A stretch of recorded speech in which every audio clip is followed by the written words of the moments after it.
Հայաստանի անկախության 20-ամյակի առթիվ Երևանի քաղաքապետարանը բոլոր դպրոցների առաջին 5 և 6-րդ դասարանների աշակերտներին անվճար օրագրեր էր նվիրել Հայաստանի տեսարժան վայրերի, ականավոր գործիչների ու մտավորականների նկարներով։ Վերջին էջում Հայաստանի քարտեզն է, բայց ինչպես շատ քարտեզներում, այստեղ եւս Արցախը ներկայացված է առանց ազատագրված տարածքների։ Հայկական երկու պետությունների անկախացումից 20 տարի անց էլ շատերի համար դեռ պարզ չէ, որ անկախ Արցախն ունի 12,000 քառակուսի կիլոմետր տարածք։ Շատերի համար ազատագրված 7 շրջանները դեռ Ադրբեջանի կազմում են։ Մինչ օրս շարունակվում են հրատարակվել քարտեզներ, որոնք անկախ Արցախին դեռ ինքնավար մարզի կարգավիճակ են տալիս, ինչպես խորհրդային տարիներին։ Հիմնական սխալը նա է, որ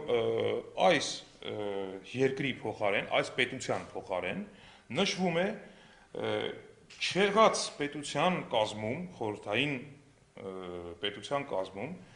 արդեն չեղած պետական կազմավորումը, այսինքն Լեռնային Ղարաբաղի ինքնավար մարզը, որը այսպես մոտավորապես հիշում ենք բոլորս, ուրվագիծ ուներ, որ Հայաստանից կտրված էր եւ ներկայիս Արցախի գրեթե կեսից քիչ էր։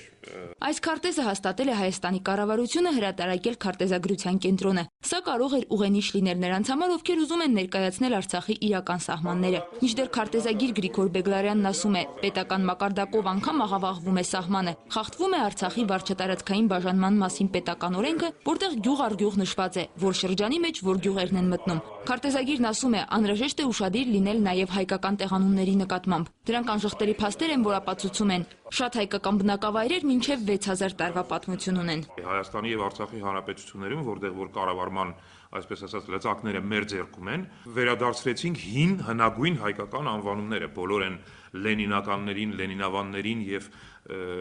քյարքիներին, որոնք որ կային մեր տարածքում։ Սխալ քարտեզների դեմ պայքարը, իհարկե ոչ պետական մակարդակով, արդեն մի քանի տարի շարունակվում է։ Արցախի երիտասարդական բազում կազմակերպություններ բողոքում էին հայկական մի շարք հեռուստաալիքների եթերում Լեռնային Ղարաբաղի Հանրապետության քարտեզը աղավաղելու դեմ։ Մեկ այլ սխալ քարտեզ ամիսներ անց հայտնվեց Երևանի կենտրոնական փողոցներում։ Ես սիրում եմ Հայաստանը վահանակների վրա։ Այսպիսի սխալ քարտեզներն արդեն դպրոց են մտել։